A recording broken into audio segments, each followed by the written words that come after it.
Welcome to Public Forum, a community outreach program produced at North Idaho College on the shores of Lake Coeur d'Alene. Featuring guests from around the globe addressing a wide variety of subjects, Public Forum serves to educate and enlighten. Please join host and moderator, political scientist Tony Stewart, in welcoming today's guest. As you know from last week's program, we're doing several weeks on a topic called Hot Talk, Passionate Debate for New Age. On the first two programs, we're dealing with the Patriot Act, national security versus civil liberties. Our guest last week was Congressman Butch Otter from the 1st Congressional District in Idaho, who is one of the leading forces to make some major changes in the Act. As you know, much of it is up for renewal this year in 2005. This week, we're so pleased to welcome to our program Mr. Thomas E. Moss. He is the United States Attorney for the state of Idaho, and he's here to discuss what he believes to be important merits of having this act to combat terrorists. Our guest is a graduate of the University of Idaho Law School, and after graduating from the law school, he practiced law in Blackfoot, Idaho, and became prosecuting attorney for Bingham County, where he served for 25 years. From February 2000 until his appointment as U.S. Attorney in August 2001, he was a member of the Idaho State House of Representatives. Our guest is the past president of the Idaho Bar Association. In his capacity over the past 4 years as U.S. Attorney, he serves on two subcommittees of the U.S. Attorney General's Advisory Committee, one being Native American issues and the other one being borders and immigration. He is married to his wife, Bonnie, and they have 7 children. Mr. Moss, it's been a pleasure having you on our campus today, and thank you for being so generous with your time and doing our program. Well, thank you, Tony. It's certainly been my pleasure. I've really enjoyed being here with you. Well, thank you so much. And our two panelists are with us today, Janell Burke, who is an attorney in Idaho, and then Erna Reinhardt, who is the Director of Public Relations at Idaho College, and Janell will commence today's questioning. Thank you for being here with us. I had the privilege of attending this morning's program, and it was very, very interesting. My question will be a two-part question to you. First of all, how did the Patriot Act come into being? How was this legislation enacted?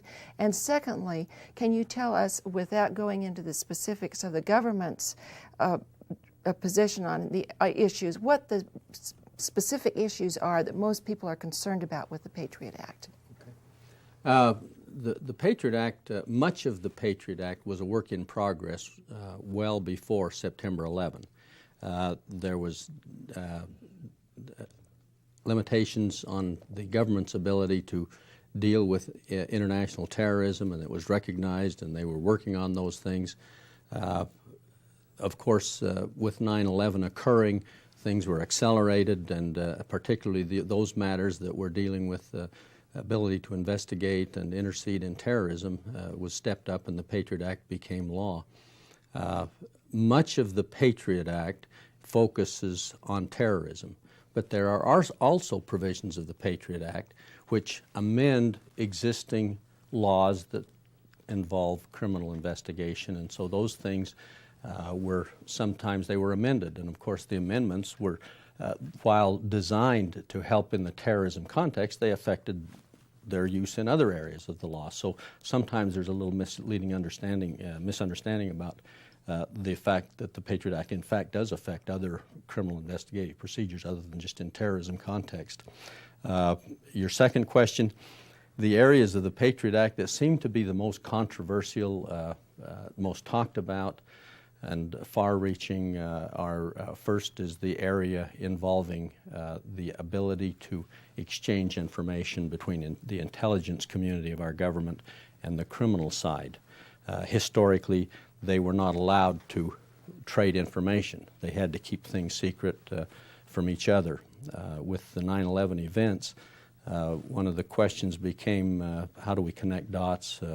We need to be able to exchange information, and the Patriot Act does that. There are other areas, a couple of areas where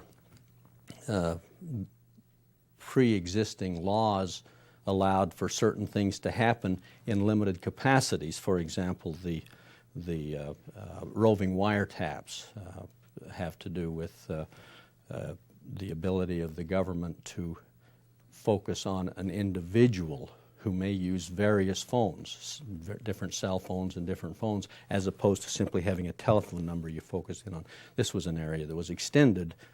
We already were allowed to do it in certain areas, but the Patriot Act says you can do that in terrorism investigations.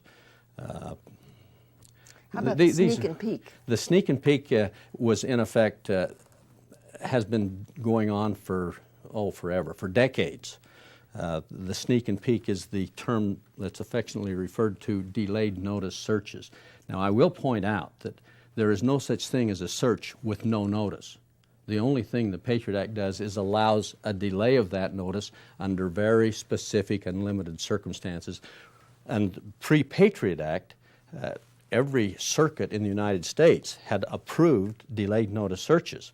But every one of them, these were court rulings, and so they would set up their own rules. And so if you were a prosecutor and you wanted to know what is the law relating to delayed notice searches, you'd have to read a whole lot of different decisions and then try to interpret them into an application into your situation. The Patriot Act codified it and set up a standard set of guidelines and rules for those delayed notice searches. But that's not a new concept. It's just an old concept that was clarified by the Patriot Act. Tom, welcome to the show. It's Thank great you to have very you much. here. It's good to be here. I want to follow up on your comment. This morning in the program, you had a great visual, I thought, of explaining how the law enforcement community and the, what's it called? There's a wall. The intelligence community. Right, the intelligence community and the law enforcement community, how there's a wall between them. Previously, there was a wall between them. And with the Patriot Act, now that allows some of that information to be shared. Could you share with our viewers why that is important, or give us an example maybe of how that has been applied to help prevent terrorism? Okay, Pat Fitzgerald, who is the United States Attorney in Chicago, is a long-time career prosecutor with the federal government, and that's his job now. He's been appointed to that position. In 1993, he was an assistant United States Attorney, I think in Manhattan, and he was assigned to prosecute the 1993 World Trade Center attacks, to prosecute the people that was responsible to that. He testified before the Senate Judiciary Committee, and probably his testimony was the best example, or the best explanation as how it worked. He says, when we were investigating that terrorist attack, he says, I could talk to local law enforcement. I could talk to the FBI. I could talk to British intelligence, and they would give me their information. I could talk to German intelligence. I could talk to Israel intelligence, and I did, and they gave me information. I could talk to law enforcement in those countries, and they'd give us information. He says, I could even talk to al-Qaeda agents who were willing to talk to me and get information from them. But I couldn't walk across the street to the CIA building and talk to the CIA about their investigation because the law forbid it. And he says that it didn't really make a lot of sense. And what happens now is you're able to do that. Now, there was a reason why that wall was there. And I don't know if you remember, the 9/11 Commission talked about that quite a bit, and they were very favorable to the fact that the wall had been removed. But the reason is that the intelligence community uses FISA courts, and their procedures are in secret, and the standard of obtaining some information is lower than the standard to gain criminal information, where people are going to be prosecuted criminally. And because of those different standards, they said, we're not going to let you trade information. And now the Patriot Act addresses those standards and also addresses the need to be able to communicate with each other. And that becomes a very important part of the Patriot Act. Probably the most important thing that happens in the Patriot Act is encouraging the agencies to exchange information. Excellent. A lot of our viewers would appreciate that, and our attorney here, other attorney, Janell Burke, that the area of discovery in criminal cases is much more narrow than in civil cases, too, just in ordinary cases. So you're saying the same thing there. Yes.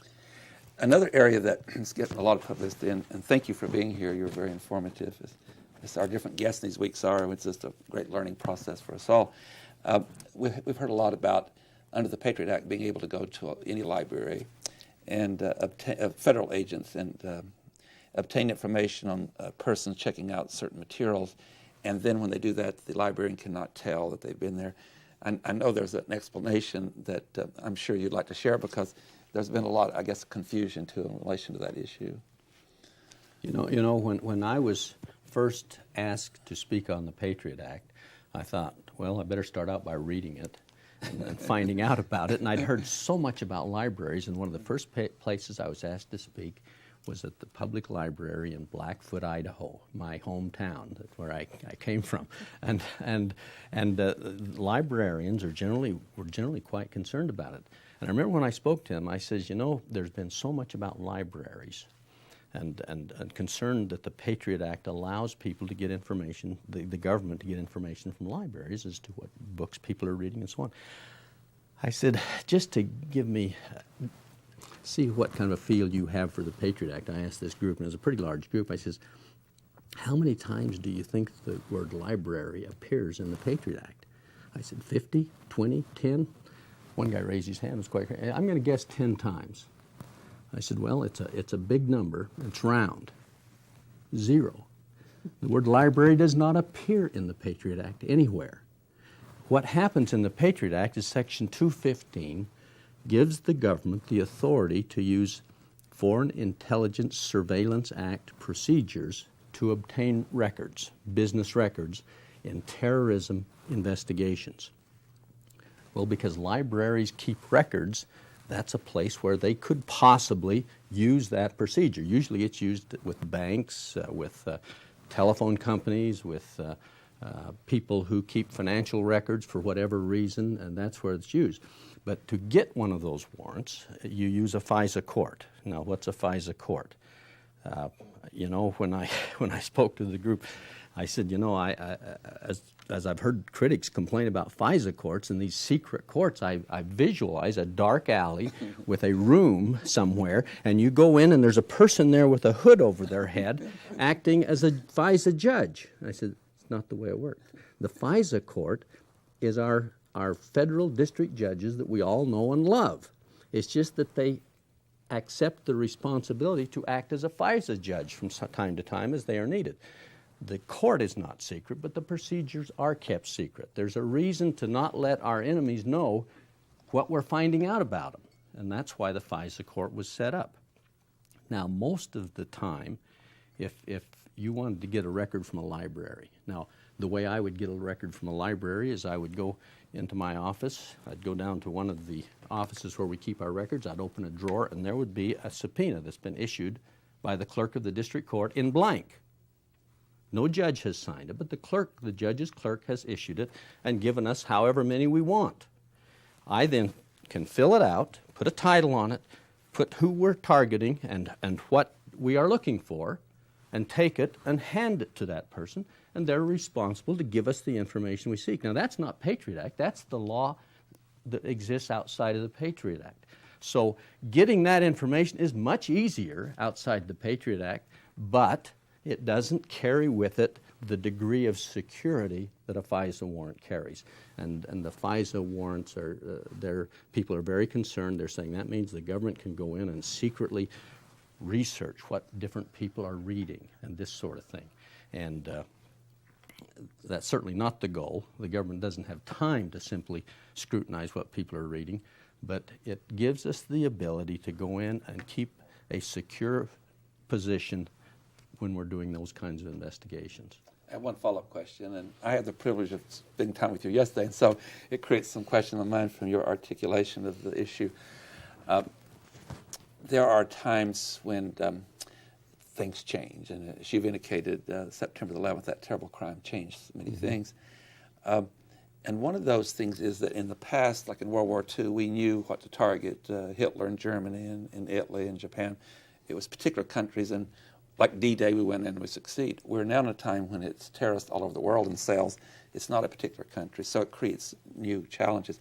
Would you spend just a little time in relation to the Patriot Act talking about how we have to follow certain individuals or organizations like Al-Qaeda, and that requires some other law enforcement techniques and prosecutorial processes if we're going to succeed?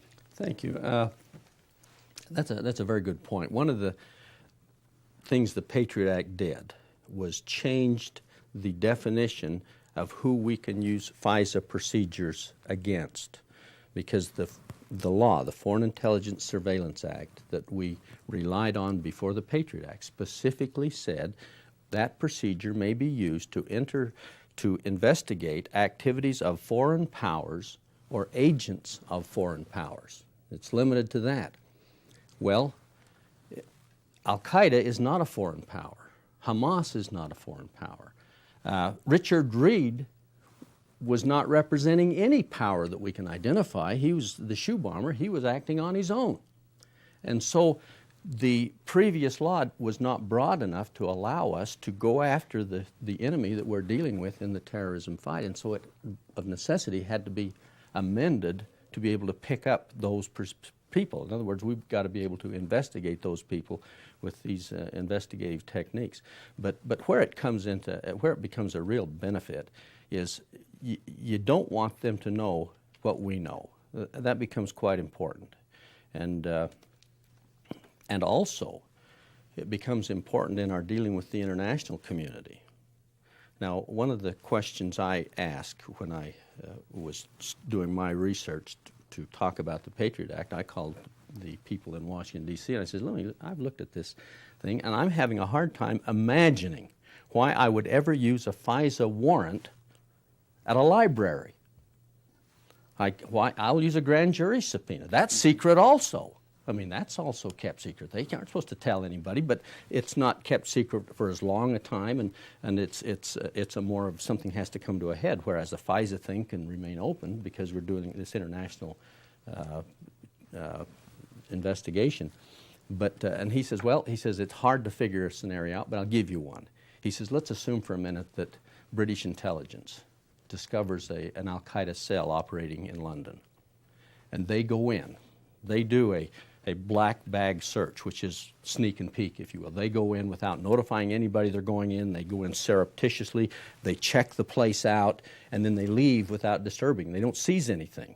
They leave everything as it is, but they find what they learn. He says, let's assume that while they are there, they find a library book that's been checked out of the Washington, D.C. Public Library that has all of the schematics of the underground rail system in Washington, D.C.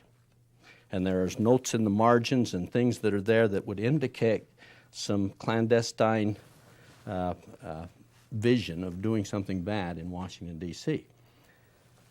Let's say British intelligence, they don't want the people that they're investigating to know they've been there. They would get the information from the book, leave it there. They would contact American intelligence and say, look, you cannot compromise our investigation, but we thought you'd like to know that this book is out there. Well, of course, American intelligence would want to go to the library and see who checked the book out.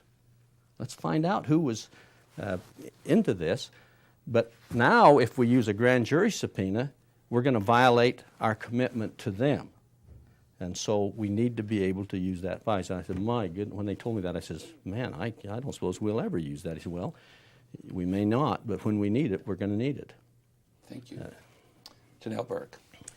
Again, I have a two-part question. The first part being, Tony alluded in his earlier comments to the sunset provisions that are contained in the Act. Would you please explain to our viewers what those provisions are and why it's important? Because certain of these provisions will be reviewed again and may be continued, or they may be changed, amended in some way. The second part is, would you please explain what the definition of terrorism is? It's a very broad definition, and so would you please comment on that?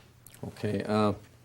You've asked me two questions that I probably know the least about of anything I've been asked about so far, but maybe I'll be able to be brief there.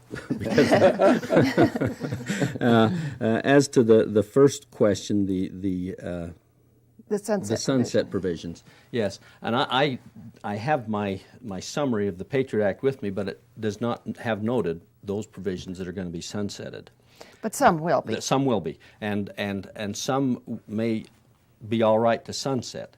The thing that I think is important to ask ourselves when we talk about sunsetting is, have things changed since shortly after 9/11 to now in terms of our need to be able to interdict terrorism? And if so, then maybe it's time to back off. If not, then I would suggest we ought to leave them in place. My experience and understanding with the intelligence I receive is that terrorism has not lessened. It's no less intense now than it was back when the law was adopted, and if it was important law then, they probably shouldn't be sunsetted. If we don't need them, then that's fine. But that's my comment on that. And the second one is the definition of terrorism. Terrorism very difficult to define. is very difficult to define. One of the things the government has done for us is there's a lot of different definitions. In other words, one is that the government can designate an organization as a national or international terrorist organization, which they have done. They've designated Al-Qaeda, Hamas, Islamic Jihad, Hezbollah, and others have all, and some charities in this country have been designated as foreign terrorist organizations. Well, that's easy. Those are clearly defined, and that's what the law says, is they are terrorist organizations. Therefore, anyone who supports them, who sends them money, the money they have can be seized. Things like that are dealt with. Domestic terrorism is an issue that has come up a lot, and one of the things that has had to happen is that definition comes back to a question I dealt with a little earlier concerning who we can investigate and who we can get after. That's where the terrorism term comes into effect. But I can't tell you exactly how it's defined. I will tell you this. It is being defined and applied in such a way that does not seem to be objectionable to any of the powers that be. Now, if you look at those definitions and say, well, now look, that could possibly be interpreted to mean this, this, and this. So I've heard the story told that if someone were out in the middle of the street waving his arms, shouting things against the government or pro-government or whatever, he could be defined as a terrorist because he's risking his own life by being in the street, and so life is at stake here. But you know, you got to stretch a little to get to those kinds of things, and the way it has been applied up to now has been pretty safe in terms of those definitions. Just a footnote that's very interesting. In the 1980s, in Idaho, one of the places we had some real problems with paramilitary training and white supremacists and hate groups, the Idaho legislature, and it's one of the few in the country that did, and it's on the books. We have the Domestic Terrorist Act, that's what it was called, to deal with, in no way denying people the right to bear arms, but for a paramilitary group. And so I think that's interesting that Idaho was out in the forefront in dealing with some of those dangers. Erna Reinhardt.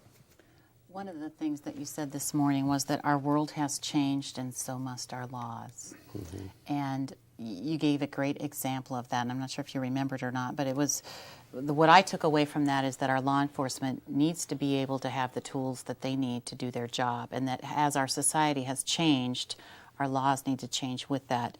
And specifically, you gave an example of how that applies to roving wiretaps. Can you explain that to the viewers with how cell phones have changed how law enforcement does what they need to do? I will. I'll begin by the laws that existed concerning wiretaps that were originally adopted were adopted 50 years before the Patriot Act. Now, those were the original basic laws that we were operating under for most of law enforcement's investigation and gaining wiretaps. And as I pointed out, 50 years ago, now you may not believe it, but I'm well over 50 years old. I was a young man living on a farm out of Ryrie, Idaho. I lived with my parents and my 5 siblings. We had one phone for the 8 of us to share, and it was a rotary phone, and all of our phone calls went out of that phone. Right now, my wife and I have 5 phones that we use every day, that we use regularly.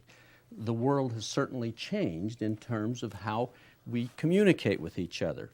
Well, back in 1986, this was recognized as a problem in dealing with organized crime and drug dealers, because they learned that if they used a series of phones, in fact, I've seen movies recently where it shows the bad guys lineup of cell phones, and he had like 10 phones here. He'd pick one up and make a phone call, put it down, pick up another one, make another phone call. And But in 1986, it was discovered that that's how organized crime was operating in that area, and so were drug dealers. And so we passed a roving wiretap law that applied only to those two areas. The Patriot Act expands that to include terrorism investigations. So it's not a new concept, it's just a concept that now will apply to investigate suspected terrorism. Now, there are those who say that's overreaching. That means that you can tap my grandmother's phone number simply because you're after me. Well, that may be true if you are using your grandmother's phone number for your illegal activities. But the roving wiretap simply says the court can allow the police to focus on the individual as opposed to a phone number. And it's a very useful tool. Another thing you've talked about today that was very interesting, and that is that the Patriot Act, in some ways, to use it, to exercise it, there are more restrictions on it than there were with previous laws. Would you address that briefly? Well, the example that I think is the most glaring, it has to do with Section 215, obtaining FISA warrants to get business records. That's the one we're talking about with the libraries. Outside of the Patriot Act, the example I used today was a good example, was the procedure that was used in the Unabomber case. Because the Unabomber had published, I mean, he was an arrogant character. Before anyone knew who he was, he's doing publications, encouraging people to fight the government and to assassinate government leaders and to build bombs and blow people up and do all of these things. And he put out his manifesto, and he urged people to read 4 volumes of books. We have about 40 seconds. Okay. Anyway, he urged them to do that. The FBI thought, well, the Unabomber probably has read those books, and they're not books that you're going to go down to the local bookstore and buy. They're very unique. And so they got search warrants, and these are those search warrants that come out of the U.S. Attorney's drawer, and they went to various university libraries, including some in Utah, Idaho, and up into Montana, and they discovered that a guy named Kaczynski had indeed read those books. Well, that helped solve the Unabomber case. Now, that was done outside of the Patriot Act. Some people would say that's overreaching. Some would say it's just good police work, but that was without the Patriot Act. Now, under the Patriot Act, to use that Section 215, you've got to go to this judge, you've got to make a showing, and if you get the warrant, every 6 months you have to report to Congress that you've used that procedure and justify the use of it. So it's very restrictive. It's very restrictive. On that note, Mr. Moss, thank you. It's been a very informative program, and ladies and gentlemen, we are going to continue next week with Hot Talk in dealing with a new age. I hope you'll be with us when we turn yet to another subject. Until then, please have a good week. I am Tony Stewart.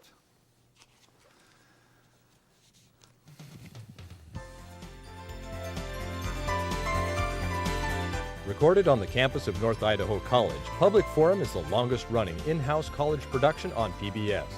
Each episode is pre-recorded live and is an educational outreach from North Idaho College. Please join us at this same time next week for another edition of Public Forum on this public television station.